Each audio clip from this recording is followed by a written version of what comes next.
গল্পকরণে আপনারা শুনছেন হুমায়ুন আহমেদের লেখা গল্প অপেক্ষা। আজকে ৭ম পর্ব। ইমন হাঁটছে, হাঁটতে তার ভালো লাগে। হাঁটার সময় চারদিকে খেয়াল রাখতে হয় বলে মাথায় অন্য চিন্তা আসে না। রিকশায় উঠতেই উদ্ভট সব চিন্তা আসে। আজ রাস্তায় হাঁটতে ইমনের ভালো লাগছে না, ঘুম পাচ্ছে। কাল রাতে এক ফোঁটা ঘুম হয়নি, সেই ঘুমে এখন শরীর প্রায় জমে যাচ্ছে।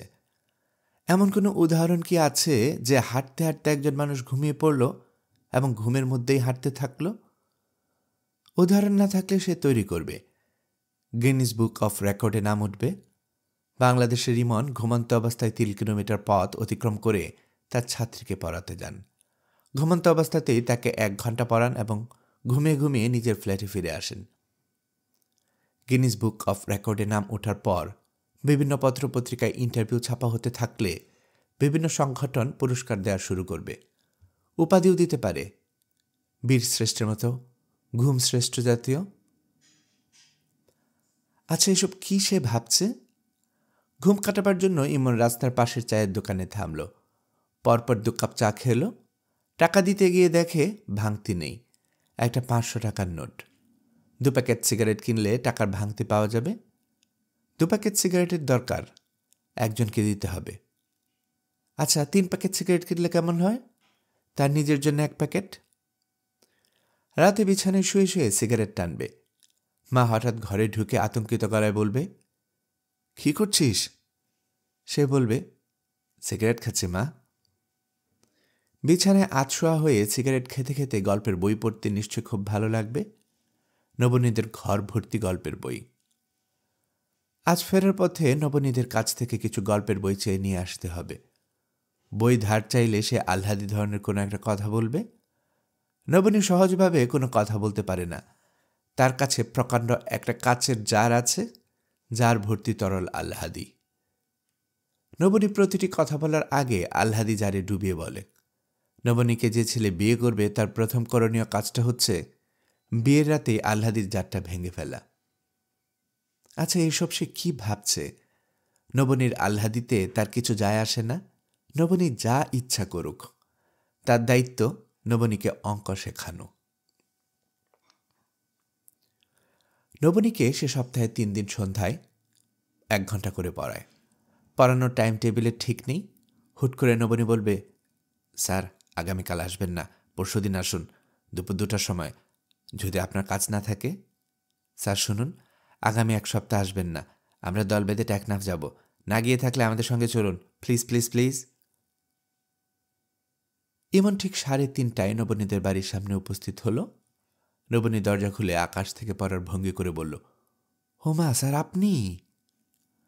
ইমন বিস্মিত হয়ে বলল, তুমি তো ৩:৩০টার সময় আসতে বলেছিলে। ও আল্লাহ, আমার কি হবে? কিচ্ছু মনে নাই। আজকেও বোরিং ম্যাথ নিয়ে বসতে হবে? ছুটির দিনেও ম্যাথ? তোমার ইচ্ছা না থাকলে থাক। হুম, থাকবে কেন? এসেছেন যখন তখন তো পাশা খেলতেই হবে। পাশা খেলতে হবে মানে কি? পাশা খেলার গান শুনেননি? হিট গান, আজ পাশা খেলবো রে শাম। স্যার আপনি ৫ মিনিট অপেক্ষা করুন, আমি ৫ মিনিটের মধ্যে বই খাতা নিয়ে চলে আসব। এই ৫ মিনিট বরং খবরের কাগজ পড়ুন। আজকের খবরের কাগজ পড়েছেন? না, আমিও পড়িনি, পড়তে ভালো লাগে না, সবসময় বিশ্রী বিশ্রী সব নিউজ ছাপা হয়। স্যার আমি যাই, জাস্ট 5 মিনিটস। ইমন ২০ মিনিট ধরে বসে আছে। নবনীর খোঁজ নেই। বিশাল বাড়িতে নিজেকে ক্ষুদ্র এবং তুচ্ছ মনে হচ্ছে। বড় বড় সোফা, সোফার সামনে কাচের টেবিল, পায়ের নিচে কার্পেটটা এতই সুন্দর যে এর উপর দাঁড়াতে মায়া লাগে। ড্রয়িং রুমের ২ কোণায় কাচের ৩ কোণে টেবিলের ২টা শ্বেত পাথরের নারী মূর্তি। গায়ের কাপড় গায়ে থাকছে না, খুলে পড়ে যাচ্ছে। মূর্তি দুটার দিকে তাকিয়ে থাকা যায় না, আবার দৃষ্টিও ফিরিয়ে নেওয়া যায় না। ইমনে নিজেকে বসার ঘরের অনেক আসবাবের মতো একটা আসবাব বলে মনে হচ্ছে। স্যার আপনাকে চা দেয়নি? কি আশ্চর্য, আমি বলে গেলাম চা দিতে। ছি ছি ছি, স্যার আপনি কি রাগ করেছেন? না, রাগ করিনি। রাগ করব কেন? একা একা এতক্ষণ বসেছিলেন এই জন্যে। কেন দেরি হয়েছে জানেন স্যার? আমি বাথরুমে ঢুকে হাত মুখ ধুয়ে বের হয়ে এমন সময় টেলিফোনে আমার এক বান্ধবী, ওর নাম শম্পা, টেলিফোন করেছে। শম্পা একবার টেলিফোন করলে ছাড়ে না। ইমন তাকিয়ে আছে। নবনী শম্পার সঙ্গে কথা বলেছিল, এটা মিথ্যা। নবনী এতক্ষণ সাজগোজ করছিল। যে সাজ সে দিয়েছে সেই সাজের জন্য ২০ মিনিট খুবই কম সময়। মেরুন রঙের সবুজ শাড়ি পরেছে, মেরুন স্যান্ডেল, গাঢ় সবুজ ব্লাউজ, চুলেও কিছু একটা করা হয়েছে, ঢেউয়ের মতো ফুলে আছে, চোখে কাজল দেয়া হয়েছে। নবনীর চোখ এখন যতটা টানা টানা মনে হচ্ছে, আসলে ততটা টানা টানা না। নবনী বলল, স্যার কি দেখছেন? ইমন বলল, চলো পড়তে বসি। স্যার আজ পড়ব না, এরকম সাজগোজ করে পড়তে ভালো লাগে না। এমন সাজের পর ইটিস পিটিস করতে ভালো লাগে। ইটিস পিটিস কি? কিছু না স্যার, রসিকতা করলাম। আসলে কি হয়েছে জানেন, শম্পা টেলিফোন করেছে তার বাসার যাওয়ার জন্য। তার বড় বোনকে বরপক্ষের লোকজন দেখতে আসবে, এই উপলক্ষে অনুষ্ঠান। আমাকে যেতে বলেছে, বলেই সেজেছি। তাহলে তুমি যাও, আমি সোমবারে আসব। সেখানে যাব সন্ধ্যাবেলা 6:30, এখন না তো। আপনি একদিন গল্প করুন। সব দিন অঙ্ক করতে হবে এমন কোনো কথা আছে? All work and no play make Jack a dull boy. এই কথাটা আমার বাবা সবসময় বলেন। আমি যখন 5-6 পড়তাম তখন খুব ভিডিও গেম খেলার শখ ছিল। বাবা তখন নিয়ম করে দিয়েছিলেন, 1 ঘন্টা পড়লে 1 ঘন্টা ভিডিও গেম খেলতে পারবো। কাজেই আমি আজ আপনার সঙ্গে 1 ঘন্টা গল্প করব। একটু বসুন, আপনার জন্য চা নিয়ে আসি। নবনী পট ভর্তি করে চা নিয়ে এলো। একটা বাটিতে পায়েস, একটা বাটিতে হালুয়া জাতীয় কিছু, অন্য একটা প্লেটে আলুর চপ। স্যার, এই যে খাবারগুলো দেখছেন সব আমার বানানো। আজ সারাদিন কষ্ট করে বানিয়েছি, আপনাকে খাওয়াবো এই জন্যে। ইমন বিরক্ত মুখে বলল, আমি যে আসবো সেটাই তো তুমি ভুলে গিয়েছিলে। না, ভুলে যাইনি তো, আমার মনে আছে খুব। আপনাকে মিথ্যা করে বলেছিলাম ভুলে গেছি। স্যার খেয়ে দেখুন তো কেমন হয়েছে। যেটা দেখতে আলু ভর্তার মতো সেটা আসলে আলু ভর্তা না, বুটের ডালের হালুয়া। ইমন হালুয়া মুখে দিল। জিনিসটা দেখতে অখাদ্য হলেও খেতে ভালো হয়েছে। নবনী বলল, আপনার জন্য সামান্য গিফট এনে রেখেছি স্যার, যাবার সময় নিয়ে যাবেন। গিফট কী জন্য? আজ আপনার জন্মদিন। কে বলল তোমাকে? মিতু আপা বলেছেন। অনেক আগে মিতু আপা কাছ থেকে আপনার ডেট অফ বার্থ জেনে নিয়েছি। Sir happy birthday. ইমন গম্ভীর গলায় বলল, থ্যাংক ইউ। স্যার আপনি সবসময় গম্ভীর হয়ে থাকেন কেন? প্লিজ জন্মদিনের দিন গম্ভীর হয়ে থাকবেন না। পায়েসটা খান, পায়েসটা খুব ভালো হয়েছে, কাউনের চালের পায়েস। ইমন পায়েসের বাটি হাতে নিল। আজ তার জন্মদিন ঠিকই, তারিখ তার নিজেরই মনে ছিল না। স্যার পায়েস কি ভালো হয়েছে? হ্যাঁ, পায়েস বানানো আমি নিজে শিখেছি। মাকে বললাম, মা পায়েস বানানো শিখিয়ে দাও। মা শিখিয়ে দিল। পাশে দাঁড়িয়ে দাঁড়িয়ে ইনস্ট্রাকশন দিল, আমি রাঁধলাম। পায়েসটা বেশ ভালো হয়েছে। মা বললেন, এত যত্ন করে পায়েস রাঁধছিস কার জন্যে? আমি বললাম, স্যারের জন্যে। অমনি মার মুখ গম্ভীর হয়ে গেল। মা আপনাকে সহ্যই করতে পারে না। কেন? মার ধারণা আমি আপনাকে মার চেয়ে বেশি পছন্দ করি এই জন্যে। তবে মার পছন্দে কিছু যায় আসে না, বাবার পছন্দ অপছন্দটাই গুরুত্বপূর্ণ। এই বাড়ির সব কিছু চলে বাবার চোখের ইশারায়। বাবা যদি কোনো একটা ব্যাপারে হ্যাঁ বলেন, তাহলে পৃথিবীর কেউ সেই হ্যাঁকে না বানাতে পারবে না। ও আচ্ছা। আর সেই কঠিন বাবাকে কে কন্ট্রোল করে বলুন তো? তুমি করো? হ্যাঁ আমি করি। আমি বাবাকে যা বলবো বাবা তাই করবে। ভালো তো। ওই দিন আমি বাবাকে বললাম, বাবা আমি কিন্তু নিজের ইচ্ছে মতো বিয়ে করব। আমি যদি কাউকে পছন্দ করি তুমি কিন্তু না বলতে পারবে না।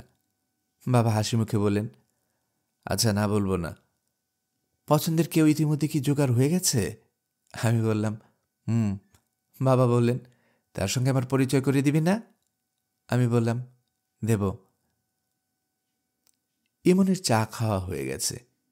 সে উঠতে যাবে, নবনী বলল, স্যার উঠবেন না, বাবার সঙ্গে আপনার পরিচয় করিয়ে দিই।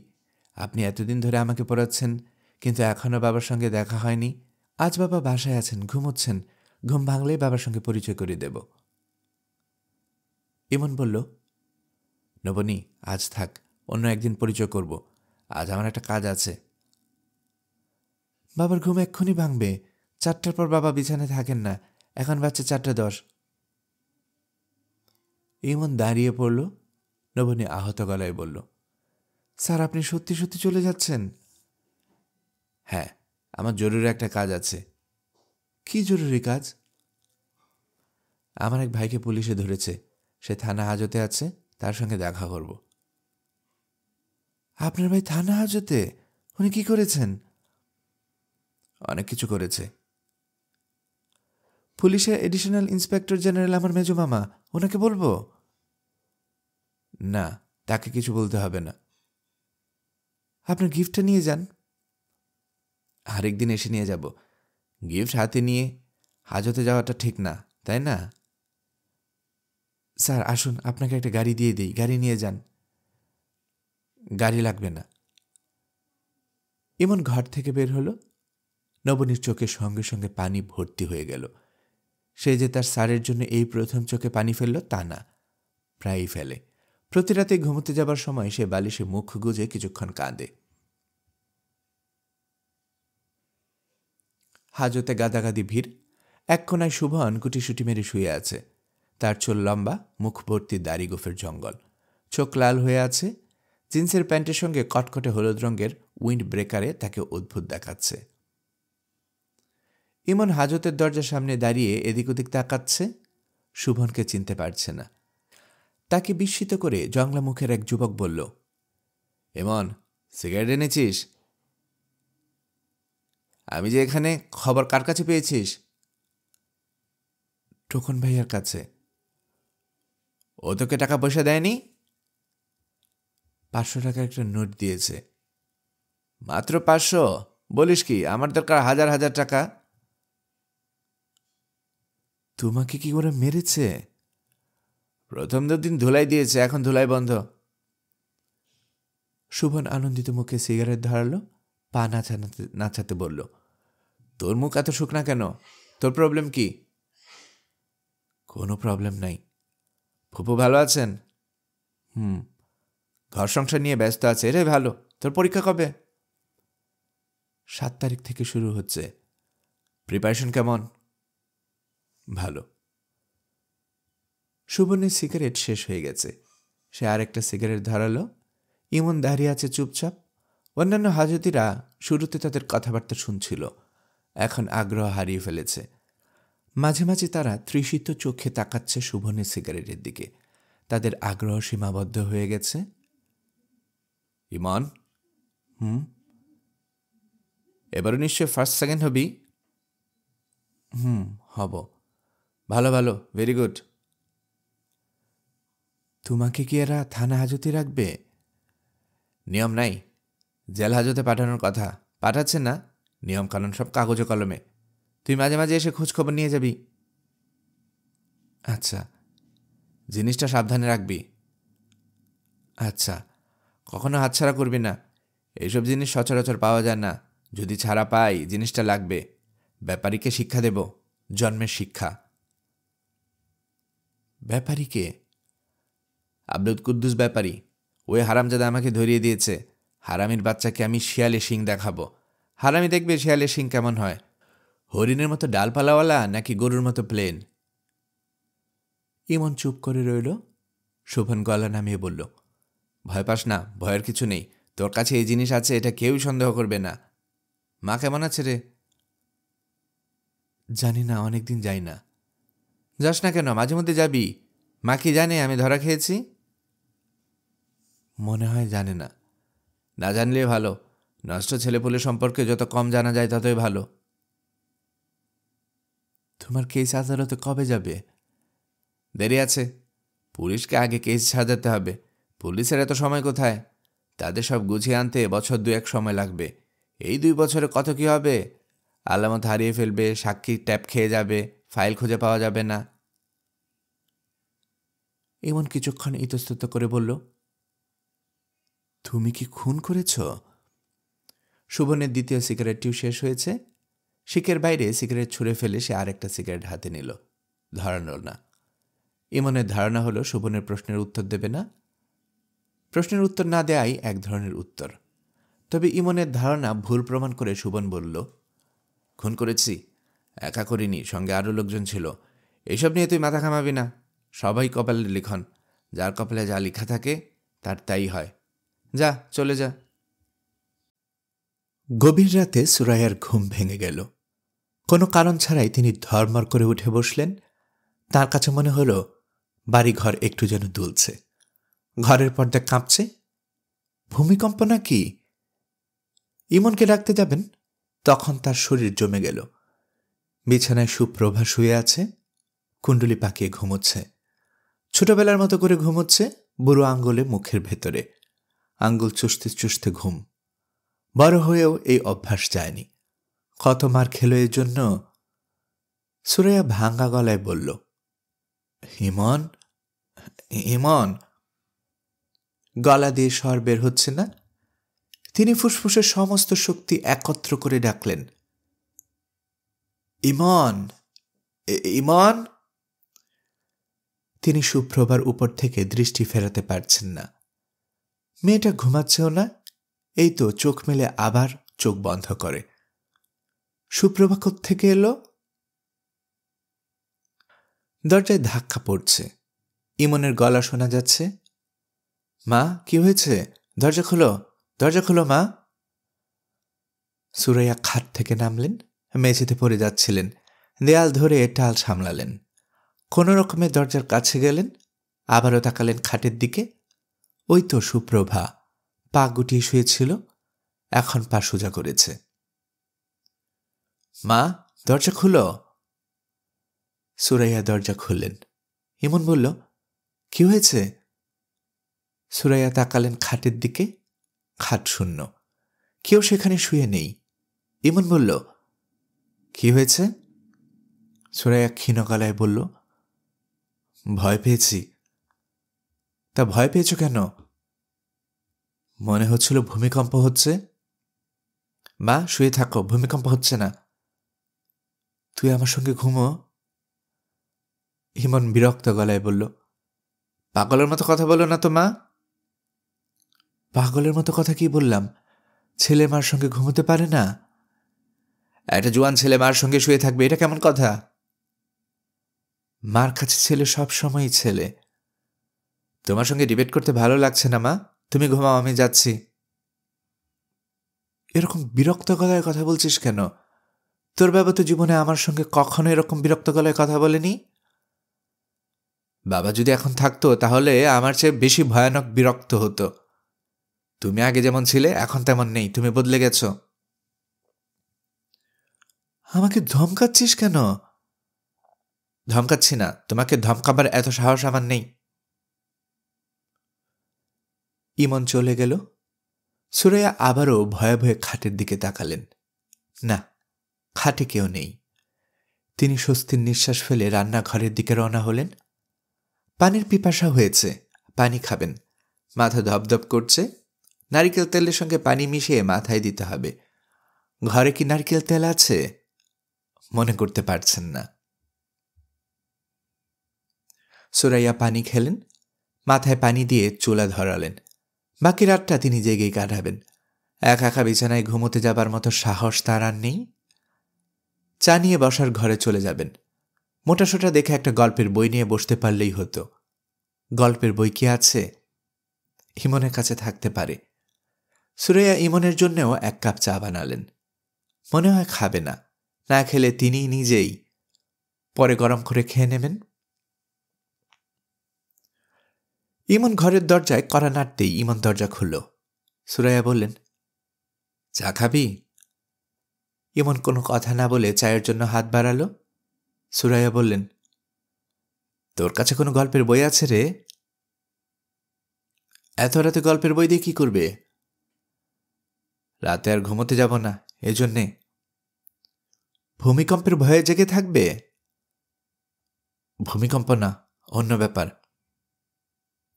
অন্য ব্যাপারটা কি? সুরাইয়া ছেলের ঘরের বিছানার উপর চায়ের কাপ নিয়ে বসতে বসতে বললেন, হঠাৎ ঘুম ভেঙে দেখি বিছানায় সুপ্রভা ঘুমাচ্ছে। এটা তো নতুন কিছু না মা, একসময় তুমি দেখতে বাবা তোমার পাশে ঘুমোচ্ছে। তোর বাবাকে দেখে কখনো ভয় পেতাম না, সুপ্রভাকে দেখে ভয় পেয়েছি। সুপ্রভাকে কি আজই প্রথম দেখলে না আগেও দেখেছ? সুরাইয়া জবাব দিল না। তিনি অন্য একটা ব্যাপার নিয়ে ভাবছেন। ব্যাপারটা ছেলেকে এই মুহূর্তে বলা ঠিক হবে কি না বুঝতে পারছেন না। সুরাইয়া লক্ষ্য করলেন তিনি ছেলেকে কিছুটা হলেও ভয় পান। আশ্চর্য, নিজের পেটের ছেলেকে তিনি ভয় পাচ্ছেন। ওই তো সেদিন এতটুকু ছিল, সিঁড়ি দিয়ে একা নামতে পারত না, কেমন পা লেছড়ে লেছড়ে নামত। ইমন, বলো, মুন্নি মেয়েটাকে তুই দেখেছিস না? মাঝে মধ্যে আমার সঙ্গে এসে রাতে ঘুমায়। মেয়েটাকে তোর কেমন লাগে? ভালো। শুধু ভালো না, মেয়েটা আসলে খুবই ভালো। তুই তো তার সঙ্গে কথা বলিস নি, কাজে তুই জানিস না। আমার সঙ্গে অনেক কথা হয়, আমি জানি। মেয়েটা তোকে খুব পছন্দ করে। পছন্দ করলে তো ভালোই। কয়েকদিন ধরে আমার মনে হচ্ছে মেয়েটির সঙ্গে তোর বিয়ে হলে খুব ভালো হতো। ভালো হতো কেন? ভালো একটা মেয়ে, এজন্যই ভালো হতো। মেয়েটাকে তোমার যত ভালো মনে হচ্ছে সে তত ভালো না, কাছুয়া টাইপ মেয়ে। কাছুয়া টাইপ মেয়ে মানে তুমি বুঝবে না মা, বাদ দাও। আমি বুঝবো না আর তুই সব বুঝে বসে আছিস? এত তাড়াতাড়ি এত লায়ক কিভাবে হয়ে গেলি? তোর বাবাও তো এত লায়ক ছিল না। কথায় কথায় বাবার প্রসঙ্গ টানো না তো মা। বাবার সঙ্গে আমার তুলনা করবে না। বাবা ছিল বাবার মতো, আমি আমার মতো। তোর বাবার কথা উঠলেই তুই রেগে যাচ্ছিস কি জন্যে? আমি ব্যাপারটা আগেও লক্ষ্য করেছি। তুই তো তাকে সহ্যই করতে পারিস না। আমি তাকে সহ্য করতে পারি আর না পারি তাতে তো আর কিছু যাচ্ছে আসছে না। তুমি কেন রাগ করছো? এখন তোর বাবার কিছু যাচ্ছে আসছে না, কিন্তু সে যখন ফিরে আসবে, আমাদের সঙ্গে থাকবে, তখন যাবে আসবে।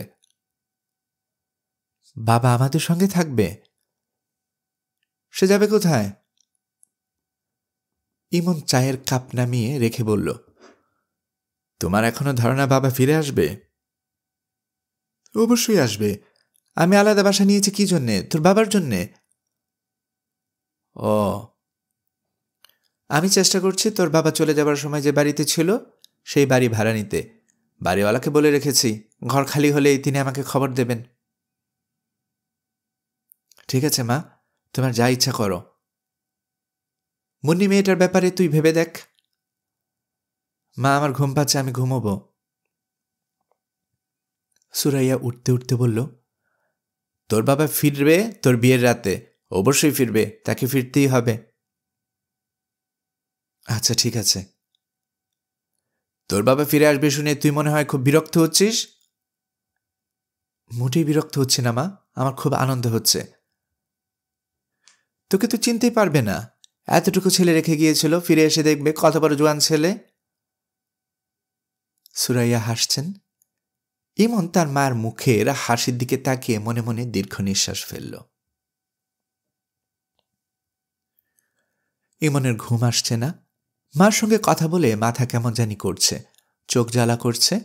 একবার ঘুম আসবে না জানা হয়ে গেলে বিছানায় শুয়ে থাকাটা খুব কষ্টকর হয়। ইমন বিছানা ছেড়ে উঠে পড়ল। বাকি রাতটা জেগেই কাটাতে হবে। চিঠি লিখলে কেমন হয়? ছোট চাচাকে একটা চিঠি লেখা যায়, তবে তিনি আবারও ঠিকানা বদলেছেন। চিঠি লিখলেও পাঠানো যাবে না। অবশ্য চিঠি যে পাঠাতেই হবে এমন তো কথা নেই। চিঠি লেখাটাই প্রধান, পাঠানোটা প্রধান না। আচ্ছা, সুপ্রভাকে একটা চিঠি লিখলে কেমন হয়? সুপ্রভা কোনোদিন পড়তে পারবে না, আবার পড়তেও পারে। জগতের রহস্যময়, সেই রহস্যময় জগতে কত কিছুই না ঘটতে পারে। সে চিঠি লেখার সময় অশরীরী সুপ্রভা হয়তো উকি দিয়ে পড়বে, নিজের মনে পড়বে। আচ্ছা, তারও কি মাথা খারাপ হয়ে যাচ্ছে? ইমন কাগজ কলম নিয়ে বসল। সম্বোধন কি হবে? প্রিয় সুপ্রভা? না, প্রিয় লেখার দরকার নেই। যে প্রিয় তাকে প্রিয় সম্বোধন করার প্রয়োজনটা কি? আমরা যখন অপ্রিয় কাউকে চিঠি লিখি তখন কি লিখি অপ্রিয় করিম বা অপ্রিয় রহিম? ইমন কাগজের উপর ঝুঁকে পড়ল।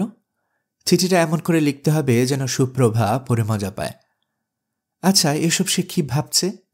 সুপ্রভা পড়বে কিভাবে যে মজা পাবে? সুপ্রভা, তুই কেমন আছিস? মনের আনন্দে ঘুরে বেড়াচ্ছিস, চিন্তা নেই, ভাবনা নেই, স্কুলের ঝামেলা নেই। তোর কথা খুব মনে হয়। আমি যখনই একা থাকি তখনই দুজন মানুষের কথা মনে হয়, একজন ছোট চাচা, আরেকজন তুই। আর যখন অসুখ বিসুখ হয় তখন ছোট চাচা না, তখন শুধু তোর কথা মনে হয়। তোর যে অভ্যাস ছিল অসুখ হয়ে বিছানায় পড়ে গেলেই গল্পের বই পড়ে শোনানো। অসুখের সময় কিছু ভালো লাগে না, মাথায় যন্ত্রণা হয়, তখন কি আর গল্প শুনতে ভালো লাগার কথা? আমার কখনো ভালো লাগতো না। তুই এত আগ্রহ করে গল্পে পড়ে শোনাতি বলে চুপ করে থাকতাম। কয়েকদিন আগে জ্বরে পড়েছিলাম, গায়ে হামের মতো গোটা গোটা কি যেন বের হয়েছিল, মাথায় তীব্র যন্ত্রণা। তখন তোর কথা খুব মনে পড়ছিল। এখন আমাদের খবর বলি। সুবন ভাইয়াকে পুলিশে ধরে থানা হাজতে আটকে রেখেছে। আমি প্রায়ই তাকে দেখতে যাই, সিগারেট দিয়ে আসি। সুবন ভাইয়া সেদিন হঠাৎ বললেন, তোকে নাকি স্বপ্নে দেখেছেন। স্বপ্নেরও অদ্ভুত। তিনি হাজতে কম্বল মুড়ি দিয়ে শুয়ে আছেন, মশার হাত থেকে বাঁচার জন্য নাক মুখ সব কম্বলে ঢাকা। হঠাৎ কে যেন টান দিয়ে কম্বল সরালো। তিনি জেগে উঠে দেখেন তুই। তিনি বললেন, সুপ্রভা, তুই এখানে কেন? হাজতে এসেছিস কি মনে করে? তুই হাসতে হাসতে বললি, তোমাকে দেখতে এসেছি। সুবন ভাইয়া দারুণ রেগে গিয়ে বললেন, তুই তো বিশ্রী অভ্যাসটা বদলা, যেখানে সেখানে উপস্থিত হবি। তুই একটা বাচ্চা মেয়ে, হাজতে তুই আসবি কেন? তুই বললি, তোমাকে নিতে এসেছি ভাইয়া, এসো আমার সঙ্গে। তিনি বললেন, এরা আমাকে যেতে দেবে না। তুই বললি, অবশ্যই যেতে দেবে, আমার হাত ধরো। তিনি তোর হাতটা ধরতেই স্বপ্নটা ভেঙে গেল। সুন্দর স্বপ্ন, কিন্তু তার কাছে মনে হলো তিনি একটা ভয়ঙ্কর স্বপ্ন দেখেছেন। এটা নাকি মৃত্যু স্বপ্ন। কোনো মৃত মানুষ যদি স্বপ্নে দেখা দিয়ে হাত ধরতে বলে এবং সেই হাত যদি ধরা হয় তাহলে ধরেই নিতে হবে অবধারিত মৃত্যু। সুপ্রভা, তুই কি জানিস সুবন ভাইয়া এবং টোকন ভাইয়া তোকে অসম্ভব ভালোবাসে? তোর কথা উঠলে তাদের চোখে পানি আসে। আশ্চর্য কাণ্ড। তোর দেখি তলে তোদের সবার সঙ্গে খাতির ছিল, সবাই তোকে এত পছন্দ করে কেন? রহস্যটা কি? আমাকে কিন্তু কেউ তেমন পছন্দ করে না, এটা ছোটবেলা থেকে দেখে আসছি। ছোটবেলায় কেউ আমাকে খেলতে নিত না। তুই শুনে খুব অবাক হবি, স্কুলের সব ছেলেরা একবার কোনো কারণ ছাড়াই আমাকে মাটিতে ফেলে মেরে প্রায় ভর্তা বানিয়ে ফেলেছিল। আমাদের জিওগ্রাফি স্যার শেষে ছুটে এসে আমাকে উদ্ধার করেন। এখন ইউনিভার্সিটিতে পড়ছি, এখানেও একই সমস্যা। ফার্স্ট ইয়ার থেকে সেকেন্ড ইয়ারে ওঠার সময় ভাইবা পরীক্ষা হয়। ভাইবায় আমাকে যেসব প্রশ্ন করা হয়েছিল তার প্রতিটি উত্তর আমি দিয়েছি। তারপরে নম্বর পেয়েছি মাত্র 50, অথচ অন্যরা 70-75 পেয়েছে। ও, তোকে তো বলাই হয়নি, ফার্স্ট ইয়ার থেকে সেকেন্ড ইয়ারে ওঠার পরীক্ষায় আমি খুব ভালো করেছি। থিওরি পরীক্ষার প্রতিটা খুব ভালো করেছি। স্যারের এখন মনে হয় ভাই আমাকে কম নাম্বার দেয় নিজেরাই লজ্জিত। স্যারদের ধারণা আমি রেকর্ড নাম্বার নিয়ে পাশ করব। আমার সেরকম ধারণা না। আমার মনে হচ্ছে আমি শেষ পর্যন্ত পরীক্ষা দেব না। আমার কিছুই ভালো লাগে না। প্রায় ইচ্ছা করে সব ছেড়ে ছুড়ে বাবার মতো কোথাও চলে যাই। এমন কোথাও যেখানে কেউ আমাকে খুঁজে পাবে না, কেউ আমাকে চিনবে না, আমিও কাউকে চিনব না। আমার কথাবার্তা কি তোর কাছে এলোমেলো লাগছে? আমার মাথা খানিকটা এলোমেলো হয়ে গিয়েছে ঠিকই।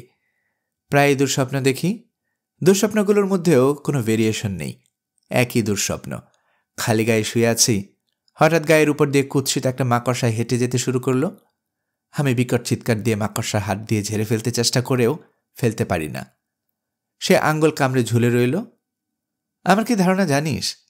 আমার ধারণা আমি যদি সত্যি সত্যি পাগল হয়ে যাই তাহলে আমার ভুবন হবে মাকড়সাময়। আমার চারদিকে কিলবিল করবে অসংখ্য মাকড়সা। আমাকে যে খাবার দেওয়া হবে সে খাবার খেতে গিয়ে দেখব মাকড়সার ঝোল, আলু এবং সিম দিয়ে রান্না করা হয়েছে। এসব কি লিখছি?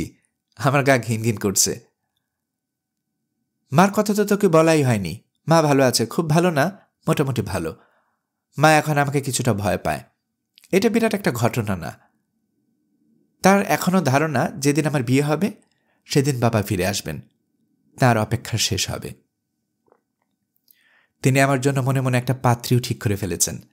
মেয়েটার নাম মুন্নি। মার ধারণায় এই পৃথিবীতে মুন্নির মতো ভালো মেয়ে জন্ম হয়নি। আমার ধারণা অবশ্য সেরকম না। নানা রকম দুঃখ কষ্ট বঞ্চনার ভেতর দিয়ে সে বড় হয়েছে বলে তার ভেতরে বেশ কিছু ধাপ্পাবাজি ঢুকে গেছে। এই জাতীয় মেয়েদের প্রধান ঝোঁক থাকে মানুষকে পটানো। মাকে সে ইতিমধ্যে পটিয়ে ফেলেছে। খুব শিগগিরই সে আমাকে পটানোর একটা চেষ্টা চালাবে বলে আমার ধারণা। আচ্ছা সুপ্রভা, তুই কি নবনীর কথা জানিস? মিতু কি তোকে নবনী সম্পর্কে কিছু বলেছে? মনে হয় বলেনি। মিতু আবার কাউকে কিছু বলে না, সব কথা পেটে রেখে দেয়। নবনীকে আমি অঙ্ক শেখাই। আমাদের এক স্যার এই প্রাইভেট টিউশনিটা আমাকে জোগাড় করে দিয়েছেন। হুলস্থুল টাইপের বড়লোকের মেয়ে, চেহারা জাপানি পুতুলের মতো, ভাবভঙ্গিও পুতুলের মতো। একমাত্র মেয়ে হলে যা হয়, আহ্লাদ না করে কোনো কথাই বলতে পারে না। আমি যদি তাকে জিজ্ঞেস করি, অঙ্কটা বুঝতে পেরেছ? সে কিছুক্ষণ এলোমেলোভাবে হাসবে, তারপর টেনে টেনে বলবে, জানি না। আমি যদি বলি, আবার বুঝিয়ে দেব, সে আগের মতো টেনে টেনে বলবে, ইচ্ছে হলে বোঝাতে পারেন, ইচ্ছা না হলে নাই। ছাত্রী হিসেবে অত্যন্ত বিরক্তকর। নবনী টাইপ মেয়েরা কি করে জানিস? তারা পরিচিত অর্ধপরিচিত সব ছেলের সঙ্গে প্রেম প্রেম ভাব নিয়ে কথা বলে। এরকম করতে করতে অভ্যাস হয়ে যায়। তখন এই কাণ্ডটা সবার সঙ্গেই করে। বর্তমানে আমার সঙ্গে করছে। জন্মদিনের উপহার কিনে দিচ্ছে। আমি খুবই বিব্রত বোধ করছি। মেয়েটা সম্ভবত তার বাবা মাকেও আমার বিষয়ে কিছুটা বলেছে, কারণ কয়েকদিন আগে মেয়েটির বাবা আমার সঙ্গে অনেক কথাটা বললেন। দেশের বাড়ি কোথায়, ক ভাই বোন, এইসব। শেষটায় বললেন তারা সিলেট হয়ে শিলং বেড়াতে যাচ্ছেন। আমি যদি শিলং না দেখে থাকি তাহলে যেন তাদের সঙ্গে যাই। আমার অবস্থাটা কি বুঝতে পারছিস? আমি নবনীদের বাড়ি যাওয়া ছেড়ে দিয়েছি। তবে খুব ভয়ে ভয়ে আছি, কবে না জানি সে খুঁজে বের করে বাসায় উপস্থিত হয়। আমার পড়াশোনার কথা তোকে চিঠির শুরুতে একবার লিখেছিলাম। এখন অন্যভাবে বলি, তোর মৃত্যুর পর থেকে আমি পড়াশোনা করতে পারছি না। কেন জানি বই পড়তে ভালো লাগে না, ঘরে থাকতেও ভালো লাগে না। 3টা ক্লাস অ্যাসাইনমেন্ট জমা দিইনি। নিয়মিত যে ক্লাস যাচ্ছি তাও না। ঘরে যখন থাকি বিছানায় শুয়ে থাকি, বাইরে যখন থাকি রাস্তায় হাঁটাহাঁটি করি। এর নাম হচ্ছে হন্টন সিনড্রোম। রাস্তায় যখন হাঁটি তখন আমার গায়ে থাকে চাদর। এখন শীতকাল, কাজে চাদর থাকতেই পারে। চাদরের নিচে প্যান্ট, প্যান্টের পকেটে ভয়াবহ একটা বস্তু থাকে। এই ভয়াবহ বস্তুটা আমাকে লুকিয়ে রাখতে দিয়েছে সুবন ভাইয়া। আমি লুকিয়ে রাখি। হঠাৎ হঠাৎ পকেটে নিয়ে বের হই, তখন খুব অন্যরকম লাগে। পৃথিবীটাকে নিজের পায়ের নিচে মনে হয়। এমনিতেই পৃথিবী আমাদের পায়ের নিচে, যদিও তা কখনো মনে হয় না। ওই বস্তুটা পকেটে থাকলে শুধু মনে হয়। এবং কি ইচ্ছে করে জানিস? ইচ্ছে করে আশেপাশে সব দুষ্ট লোক মেরে ফেলি। এখন তুই কি বুঝতে পারছিস বস্তুটা কি? যা ভাবছিস তাই। পিস্তল। পিস্তলের নাম ধাম তো জানি না, তবে পিস্তলের গায়ে রাশিয়ান ভাষায় কি সব লেখা দেখে মনে হচ্ছে রাশিয়ার তৈরি। জিনিসটা ছোট্ট এবং সুন্দর, হাতের মুঠোর মধ্যে আটে। ধরার বাটটা রূপালি, মনে হয় রূপার তৈরি। বাটে সুন্দর সুন্দর ছবি, গাছ, লতা, পাতা, ফুল, এইসব। সেদিন কি হলো শোন, কাকরাইলের দিকে যাচ্ছি, হঠাৎ দেখি 3টা ছেলে আমার মতো বয়সী আধবুড়া এক রিক্সাওয়ালাকে কিল, চর, ঘুষি মারছে। রিক্সাওয়ালা নাকি তাদের সঙ্গে কি বেয়াদবি করেছে। রিক্সাওয়ালার নাক দিয়ে রক্ত পড়ছে, মুখ দিয়ে রক্ত পড়ছে। অনেক লোকজন গোল হয়ে দাঁড়িয়ে রিক্সাওয়ালাকে মারের দৃশ্য দেখছে। কেউ কিছু বলছে না। এক পর্যায়ে রিক্সাওয়ালার লুঙ্গি খুলে পড়ে গেল। লুঙ্গি টেনে শরীরে জড়ানোর মতো শক্তিও তার নেই। নগ্নাকটা মানুষ মার খাচ্ছে, কুৎসিত দৃশ্য। আমি দাঁড়িয়ে আছি, আমার প্যান্টের পকেটে লতা, পাতা, ফুল আঁকা পিস্তল, অথচ আমিও কিছু বলছি না। আমি কি খুব সহজে বলতে পারতাম না, যথেষ্ট হয়েছে, এখন সব বন্ধ করো, তোমরা 3 জনে কানে ধরে 10 বার করে উঠবোস করো এবং বুড়ো মানুষটার কাছে ক্ষমা প্রার্থনা করো। আমি কিছুই করলাম না, মাথা নিচু করে চলে এসেছি। সুপ্রভা শুন, মা যেমন রাতে ঘুমায় না, আমিও ঘুমাই না। মা জেগে থাকে তার ঘরে, আমি জেগে থাকি আমার ঘরে। মার জেগে থাকার তাও একটা অর্থ আছে। তিনি অপেক্ষা করেন। মার অপেক্ষা বাবার জন্যে। আমি তো কোনো কিছুর জন্য অপেক্ষা করি না। রাত জেগে আমি অনেক কিছু ভাবি।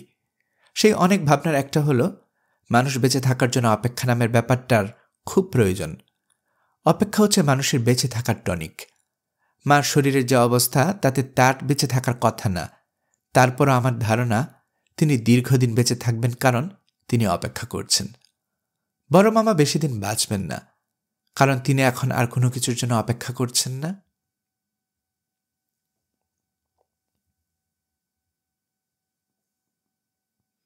ইমন লেখা বন্ধ করল।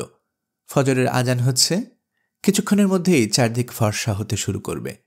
দিনের আলোয় এই চিঠি লেখা যাবে না। ইমনের হাই উঠছে, ঘুম পাচ্ছে।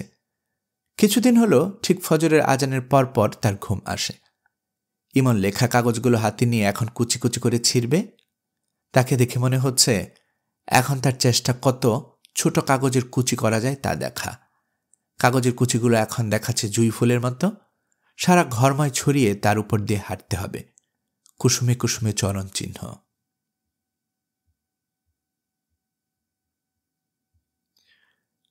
শীতকালে সকাল। মিতু মন খারাপ করে ছাদে দাঁড়িয়ে আছে। আর শৈশবের চেনা ছাদটাকে চেনা যাচ্ছে না। ছাদের চারদিকে রেলিং হয়েছে, রেলিংয়ের ধার ঘেঁষে ফুলের টব। জামিলুর রহমান সাহেব হঠাৎ করে গাছের নেশা হয়েছে। তিনি রোজই ফুলের টব কিনে আনছেন, বস্তা ভর্তি মাটি আনছেন, সার আনছেন। মহা উৎসবে মাটি এবং সার মাখিয়ে মিক্সচার তৈরি হচ্ছে। সেই মিক্সচার টবে ভরা হচ্ছে। তার ৩১টা টব আছে শুধু গোলাপের। ফুটন্ত গোলাপের সংখ্যা ৪৭। জামিলুর রহমান রোজ সকালে এসে একবার করে গোলাপের সংখ্যা গোনেন। ব্যবসায়ী মানুষ বলেই হয়তো ৪৭কে মনে মনে ৫ দিয়ে গুণ করে ফেলেন। ২৩৫। অর্থাৎ ছাদের বাগানের গোলাপের বর্তমান বাজার দর ৫ টাকা করে পিস ধরলে ২৩৫ টাকা। তাকে তখন অত্যন্ত আনন্দিত দেখায়। তিনি যে শুধু ফুটন্ত গোলাপের হিসাব রাখেন তা না, কতগুলো কুড়ি আছে তারও হিসাব রাখেন। কুড়ির বর্তমান সংখ্যা ৬২। মিতুর এসব ভালো লাগে না। ছাদটা নষ্ট হয়ে গেল এই ভেবে তার মন খারাপ হয়। আগের খোলামেলা মাঠ ভাব নেই। চারদিকে রেলিং উঠায় ছাদের চরিত্র বদলে গেছে। এখন মনে হয় মিনি জেলখানা। মিতু এক সময় ছাদের শেষ প্রান্তে পা ঝুলিয়ে বসে থাকত। সেটা আর হবে না। তাছাড়া ছাদে উঠলে একা হয়ে যাবার যে ব্যাপারটা ছিল, তা এখন ঘটছে না। জামিলুর রহমান সাহেবকে সকাল বিকাল দুবেলায় ছাদে পাওয়া যাচ্ছে। মিতুর আশঙ্কা, তার বাবার উৎসাহ যেভাবে বাড়ছে, তাতে কদিন পর দেখা যাবে তিনি দিনরাতেই ছাদে পড়ে আছেন। মানুষ অদ্ভুত প্রাণী, কখন কোন নেশায় ধরে যায় বলা কঠিন। শীতের এই সকালে জামিলুর রহমানকে একটা গেঞ্জি গায়ে দেখা যাচ্ছে। তার নাক মুখ রুমাল দিয়ে বাঁধা। তিনি গোলাপের গাছে ইনসেকটিসাইড স্প্রে করছেন। গোলাপের গাছে কীটপতঙ্গের সংক্রমণ দ্রুত হয়। সুন্দরের প্রতি শুধু যে মানুষের আকর্ষণ তা না, কীটপতঙ্গেরও তীব্র আকর্ষণ। মিতু বাবার দিকে এগিয়ে গেল। জামিলুর রহমান স্প্রে করা বন্ধ করে বললেন, কাছে আসিস না রে মা, দূরে থাক, তীব্র বিষ। মিতু দাঁড়িয়ে গেল। জামিলুর রহমান বললেন, মিতু তুই একটু নিচে যা, তোর মা রাখছে, আমার জন্যে 1 কাপ চা পাঠিয়ে দিস। মিতুর নিচে যেতে ইচ্ছে করছে না, কারণ আজ তাকে দেখতে লোক আসবে। মিতু চায়ের ট্রে নিয়ে যাবে এবং কাপে করে সবাইকে চা তুলে তুলে দেবে। ছেলে নিজেও এসেছে। মিতুর রাগে শরীর জ্বলছে। ছেলেটার কি লজ্জা বলে কিছু নেই? বাড়ি বাড়ি মেয়ে দেখে বেড়াচ্ছে। এর আগে নিশ্চয়ই সে অন্য সব মেয়েদের বাসায় গিয়েছে, মেয়ের হাতে বানানো চা খেয়েছে, গল্পগুজব করেছে। মিতুকে দেখার পরেও আরও অনেক বাড়িতে যাবে। তারপরও বাছাই প্রক্রিয়া শুরু হবে। এই মেয়েটার ফর্সা, তবে একটু খাটো। ওই মেয়েটার লম্বা আছে, তবে শ্যামলা। মগবাজারের মেয়েটার সব ভালো ছিল, কিন্তু শুধু একটু দাঁত ভাঙ্গা। চিকাতলার মেয়েটার চুল লালচে, লালচে চুলের মেয়ের স্বভাব চরিত্র ভালো হয় না। জামিলুর রহমান বললেন, দাঁড়িয়ে আছিস কেন রে মা, নিচে যা। মিতু বলল, ওরা কি এসে গেছে? জামিলুর রহমান বললেন, জানি না, 9টার মধ্যে আসার কথা। তুমি যাবে না? হুম, আমার যাবার দরকার নেই। তোর মেজো খালা আছে, সে একাই 100। ছেলে কি করে তুমি জানো? পেট্রো বাংলায় কাজ করে ইঞ্জিনিয়ার, স্কলারশিপ নিয়ে বাইরে যাচ্ছে। তোর মেজো খালা বলেছিল ছেলে খুব সুন্দর। তাহলে তো ভালোই। যেসব ছেলে খুব সুন্দর তারা আবার রূপবতী মেয়ে পছন্দ করে না। সুন্দরী মেয়েদের তারা নিজেদের রাইভাল মনে করে। কাজেই আমার ক্ষীণ সম্ভাবনা আছে। জামিলুর রহমান বিস্মিত হয়ে বললেন,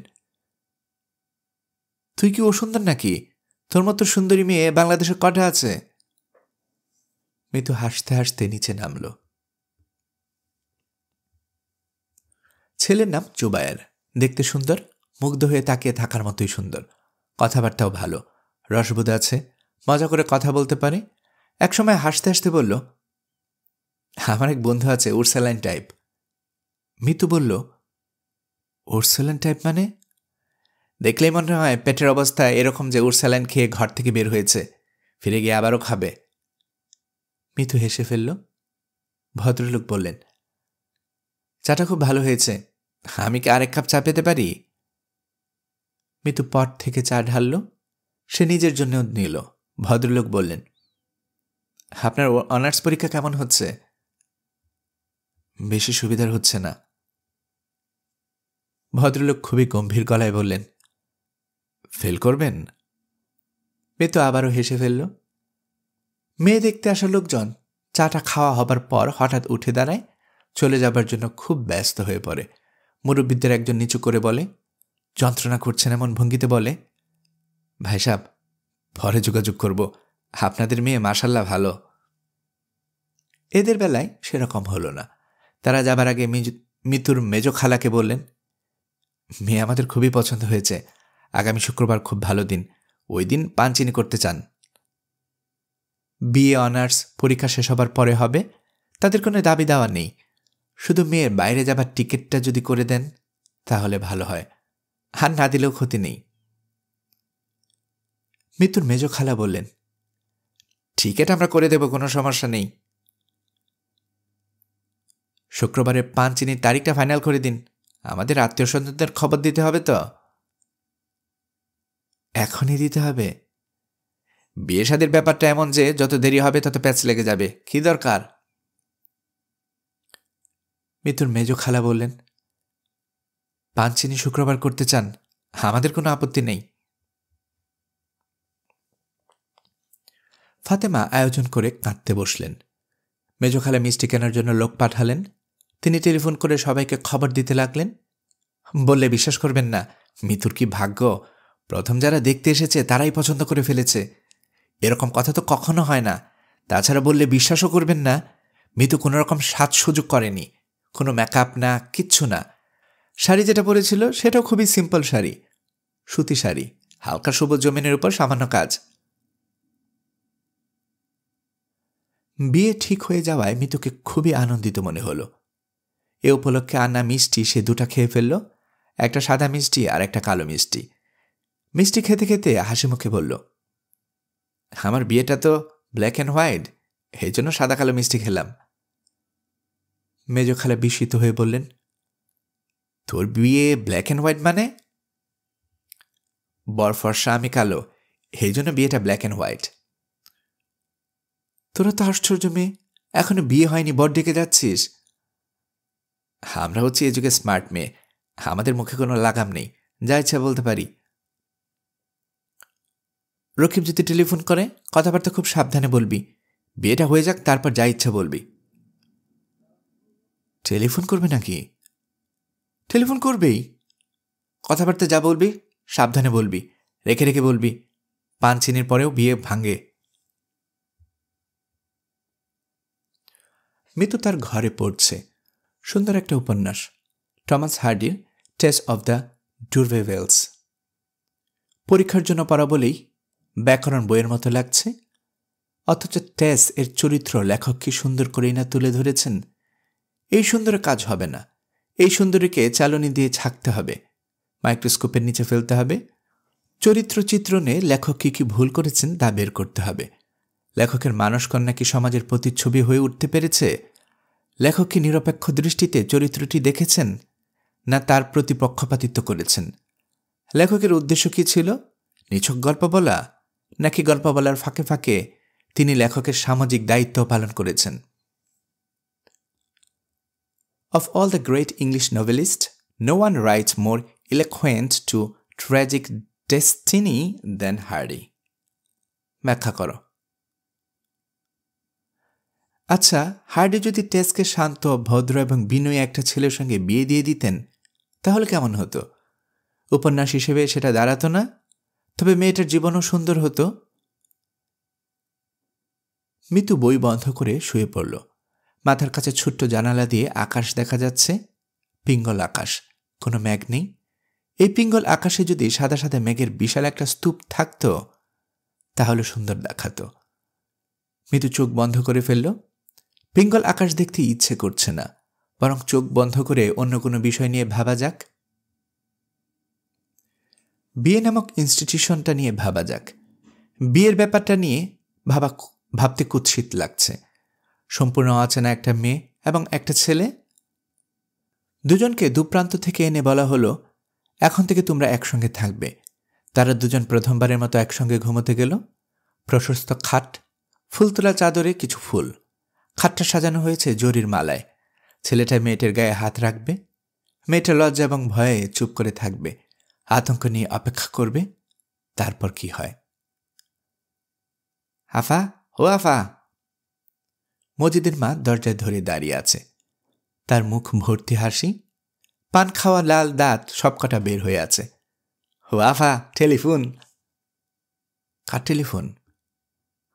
নয়া দুদলা ভাই। হি হি হি করতে হবে না, নিচে যাও, আমি আসছি। মিতু টেলিফোন হাতে নিয়ে খুব সহজ ভঙ্গিতে বলল, আপনি কেমন আছেন? জুবাইর একটু ইতস্তত ভঙ্গিতে বলল, ভালো, তুমি কেমন আছো? তুমি করে বললাম, আশা করি কিছু মনে করছো না? জি না, কিছু মনে করছি না। টেলিফোন পেয়ে বিরক্ত হচ্ছ না তো? না, বিরক্ত হচ্ছি না। আমি আবার খুব ভয়ে ভয়ে টেলিফোন করলাম। ভয়ে ভয়ে কেন? তুমি আবার কি মনে করো? আমি কিছু মনে করিনি। তোমার পরীক্ষা তো এখন চলছে, তাই না? জি। মাঝে গ্যাপ আছে না? আছে, কাল পরশু এই দুদিন পরীক্ষা নেই। আপনি কি আমাকে বাইরে লাঞ্চে দাওয়াত করতে চাচ্ছেন? আশ্চর্য, তুমি বুঝলে কি করে? আমার ইএসপি ক্ষমতা আছে, আমি মানুষের মনের কথা প্রায়ই ধরতে পারি। তোমাকে বিয়ে করা তো তাহলে খুবই বিপজ্জনক। কিছুটা বিপজ্জনক তো বটেই। তুমি এমনভাবে কথা বলছো যেন সত্যি সত্যি তোমার ইএসপি ক্ষমতা আছে। আসলে আছে, প্রমাণ দেব? আপনি এই মুহূর্তে সাদা একটা প্যান্ট পরে আছেন। ক্রিকেট খেলোয়াড়রা যেমন সাদা প্যান্ট পরে, সেরকম সাদা প্যান্ট। হয়েছে? হ্যাঁ, হয়েছে। মাই গড, তুমি তো সত্যি সত্যি আমাকে ঘাবড়ে দিচ্ছ। মিতু শোনো, আজকে তোমার পরীক্ষা নেই?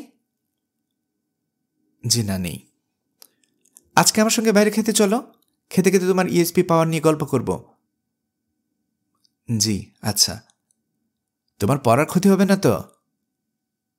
একটু হবে, কি আর করা। অবশ্য আমার এখন আর পড়তে ভালো লাগছে না। তাহলে কাপড় পরে তৈরি হয়ে থাকো, আমি এসে নিয়ে যাব। জি, আচ্ছা। তোমার গলার স্বরটা এমন লাগছে কেন? কিরকম লাগছে? বিষাদময় লাগছে। ইংরেজিতে যাকে বলে প্লাইন্টিভ ভয়েস। তোমার কি মন খারাপ? জি, মন খারাপ, বেশ খারাপ। কারণটা কি জানতে পারি? অবশ্য বলতে যদি তোমার কোনো আপত্তি না থাকে। না, আমার কোনো আপত্তি নেই। আপত্তি কেন থাকবে? আমার এক ফুফাতো ভাই আছে, সেও অনার্স পরীক্ষা দিচ্ছিল। আজই খবর পেয়েছি একটা পরীক্ষা দিয়ে সে আর পরীক্ষা দিচ্ছে না। মনটা খুবই খারাপ হয়েছে। পরীক্ষা দিচ্ছে না কেন? জানি না, অনেকদিন ওর সঙ্গে কোনো যোগাযোগ নেই। টেলিফোনে খোঁজ নেওয়া যায় না? ওদের টেলিফোন নেই। তাহলে একটা কাজ করা যেতে পারে, দুপুরে লাঞ্চের পর ওদের বাসায় গিয়ে আমরা খোঁজ নিতে পারি। আমার সঙ্গে গাড়ি থাকবে, ট্রান্সপোর্ট কোনো সমস্যা হবে না।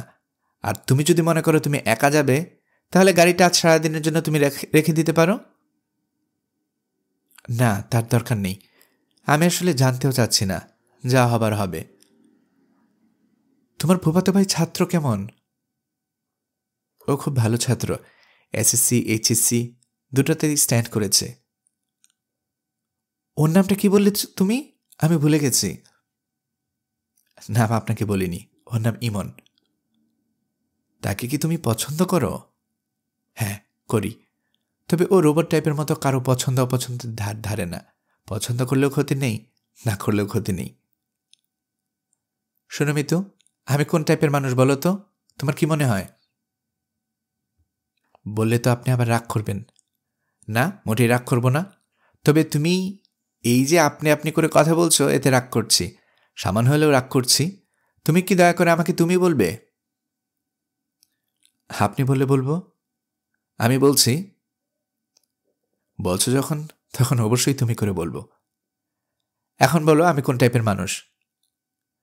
তুমি গায়ে পড়া ধরনের মানুষ। একদল পুরুষ আছে যারা মেয়েদের সঙ্গে কথা বলতে খুব পছন্দ করে। তুমি সেই টাইপ। ও, রাগ করলে? না, রাগ করিনি। মিতু হাসল। জুবায়ের বলল, হাসছো কেন? মিতু বলল, আমার কথা শুনে তুমি হকচকিয়ে গেছ, এই জন্য হাসি আসছে। ও আচ্ছা। আরেকটা মজার ব্যাপার কি জানো? তোমার সঙ্গে শেষ পর্যন্ত কিন্তু আমার বিয়ে হবে না। কেন? কেন ঠিক জানি না, আমার সিক্সথ সেন্স তাই বলছে। তোমার বিয়েটা কার সঙ্গে হবে? ওই যে ইমন না কি জানার নাম, তার সঙ্গে? বাহ, তোমার সিক্স সেন্সও তো খুব ভালো। মিতু খিলখিল করে হাসছে। সে শুনল ওপাশে টেলিফোন রিসিভার নামিয়ে রাখা হয়েছে। তারপরও সে হাসছে। কেন জানি তার খুব মজা লাগছে। তার সিক্স সেন্স বলছে ভদ্রলোক তাকে নিয়ে লাঞ্চে যাবার উৎসাহ এখন আর পাচ্ছেন না। তিনি এখন মিতু নামের মেয়ের ব্যাপারে খোঁজ খবর শুরু করবেন এবং শুক্রবারের পানচিনি উৎসব বাতিল হয়ে যাবে। গল্পকরণে এতক্ষণ আপনারা শুনছিলেন হুমায়ুন আহমেদের লেখা গল্প অপেক্ষা এর ৭ম পর্ব। আমি নিয়মিতভাবে গল্প পাঠ করে আপনাদেরকে শোনাচ্ছি। গল্প পাঠ ভালো মনে করে থাকলে আমার এই গল্পটি আপনার বন্ধুবান্ধব প্রিয়জন সবার কাছে শেয়ার করবেন। তাতে করে তারা এই গল্পটি শোনার সুযোগ পাবে। আপনারা ভালো থাকবেন সেই প্রত্যাশা এখানে বিদায় নিচ্ছে।